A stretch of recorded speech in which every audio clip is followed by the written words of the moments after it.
ગોંડલના મોવિયા ગામે દંપતીને માર મારવાનો મામલો સામે આવ્યો છે. પ્રેમ લગ્ન કરનાર યુવક યુવતીને ઢોર માર માર્યો. યુવક યુવતીને માર મારીને અપહરણ કરવામાં આવ્યું. હુમલામાં ઇજાગ્રસ્ત યુવક હોસ્પિટલ સારવાર હેઠળ છે. ન્યાયતંત્રના આદેશ મુજબ પોલીસ રક્ષણ આપવામાં નિષ્ફળ ગઈ છે. મને માર મારવામાં આવેલો હતો.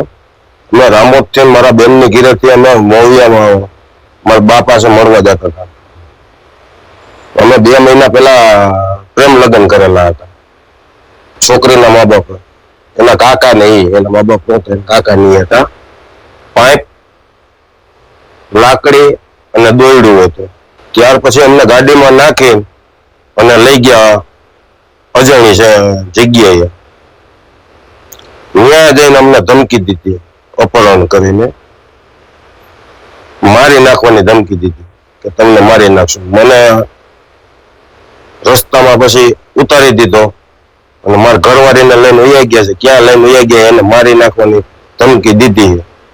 મેં અમારા દોસ્તને એકનો સંપર્ક કર્યો.